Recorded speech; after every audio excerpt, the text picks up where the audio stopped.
ఏమనుకున్నాను, నేను చెక్ రాసి వెంటనే ఇవ్వబోయేదండి లేచి. ఆ రోజు సత్యం కూడా బొలిసిడి సత్యం గారు కూడా మైక్ లో అనౌన్స్ చేశారండి, సరోజ గారు ఇద్దాం అనుకుంటున్నారు, నాకు మెసేజ్ చేశారు అని ఆయన కూడా అనౌన్స్ చేశారు. నేను మీకు కావాలంటే వీడియో కూడా పెట్టాను. మీ పూజతో సరోజ గారు ఇమ్మీడియట్ రియాక్ట్ అయ్యారని. ఆ క్రెడిట్ నాకు రాకూడదండి. నాదెండ్ల మనోహర్ గారికి కాదు, మీ మీద అంత కక్ష ఎందుకు ఉంటుందండి? నాదెండ్ల గారికి ఆయనే జాయిన్ చేశారని చెప్తున్నారు కదా. చాలా మందికి అర్థం కాని అంశం ఏంటంటే, ఎక్కడో దగ్గర ఒక కీ పాయింట్ ఉంటుంది కదా మీ ఇద్దరి మధ్యన, ఆ గ్యాప్ రావడానికి ఆయనే జాయిన్ చేశారు పార్టీలో అని చెప్తున్నారు. మరి ఎందుకు వచ్చింది ఇది? మహిళలంటే మొత్తం పార్టీ అంతట్లో అన్ని కార్యక్రమాలు మహిళను చూపించండి. మొత్తం జనసేన పార్టీలో ఇన్ని కార్యక్రమాలు చేసి ఇంత డబ్బులు ఖర్చు పెట్టి మహిళను చూపించండి. ఈ రోజు టికెట్ ఎన్నికలలో లోకం మాధవి కూడా 2019లో ఓడిపోయిన తర్వాత 7,000 ఓట్లు కేవలం 7,000 ఓట్లు సాధించుకుని 2019 ఓడిపోయాక తను వెళ్ళిపోయి 3 సంవత్సరాలు పార్టీకి అడ్రస్ లేదు.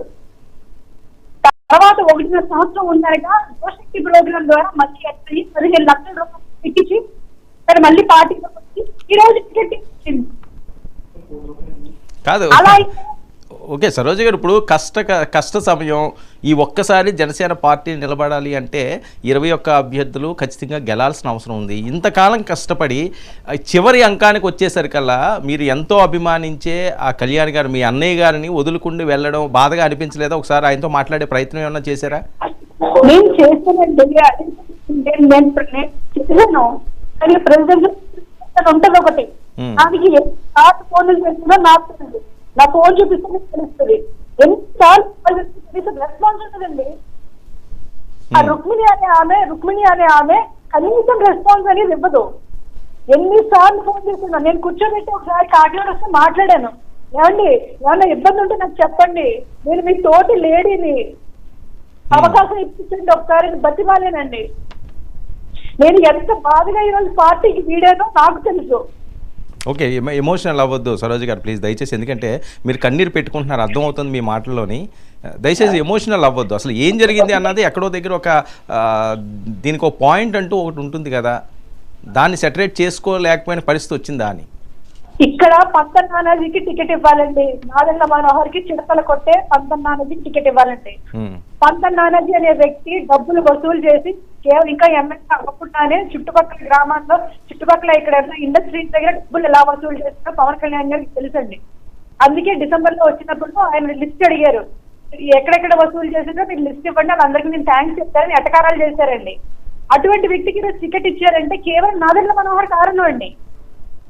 ఇక్కడ నాదెండ్ల మనోహర్ కి నేను అడ్డండి. ఆ రోజు చంద్రబాబు నాయుడు గారు ఒక లిస్ట్ అనౌన్స్ చేస్తే, ప్రింటెడ్ లిస్ట్ అనౌన్స్ చేస్తే, ఇక్కడ ఆ రోజు మా దౌర్భాగ్యం 5 టికెట్లకు గాను గబగబా చేతితో రాసి లెటర్ హెడ్ కూడా లేకుండా ఒక బుక్ ఇచ్చారండి. జనసేన ఆ పార్టీ బుక్ అనుకుంటే ఆ బుక్ లో చూపించారండి, ఆయన చదివేశారు. అంటే ఆయనకి ఎంత ఇన్సెక్యూరిటీ లేకపోతే నాదెండ్ల మనోహర్ అనౌన్స్ చేస్తున్నారండి. అసలు ఆ వ్యక్తికి కాకినాడలో ఎలాంటి ఐడియా సర్వే చేశారని చెప్తున్నారు. ఐడియా సర్వే చేయడానికి ఎంతమంది, ఎలాంటి సర్వే జరిగిందండి? అసలు అతను ఎలాంటి కార్యక్రమాలు చేస్తాడో, తెల్లారు లేస్తే పేకాటల్లో క్లబ్బుల్లో ఎలా కూర్చుంటాడో అవన్నీ చెప్పలేదండి మరి సర్వేల్లో, అవన్నీ చూపించలేదా? సిగరెట్లు ఆడవాళ్ళు కూడా చూడకుండా సిగరెట్లు కాలుస్తూ ఉంటాడండి ఎదురుకుండానే. మేము కూర్చుంటే మేమందరం కలిసి పార్టీ కార్యక్రమాలు చేస్తుంటే ఒక చెట్టు కింద నుంచి ఒక నిమిషం అలసిపోయి నుంచుంటే మా ఎదురుకుండానే సిగరెట్లు కాలుస్తాడండి. అంత పనికి మాత్రం ఈ రోజు ఐడియా ఆలోచిస్తుందంటే పెద్దోడంటే నా వెనకాల ఒక ఫాలోవర్ అండి పంతన్ నానాజీ అనే వ్యక్తి. నేను మేయర్గా చేసినప్పుడు నాకు నగర అధ్యక్షుడు అండి. నేను చొక్కలు పంపిస్తాను మీకు కావాలంటే. నాకు ఐడియా ఉంది సరోజ గారు, నాకు అన్ని ఐడియా ఉన్నాయి. నా పేరు చెప్పుకుని అతను అపాయింట్మెంట్ తీసుకున్నాడండి. రాజశేఖర రెడ్డి గారు ముఖ్యమంత్రిగా ఉన్నప్పుడు, రోహన్ గారు ముఖ్యమంత్రిగా ఉన్నప్పుడు అక్కడ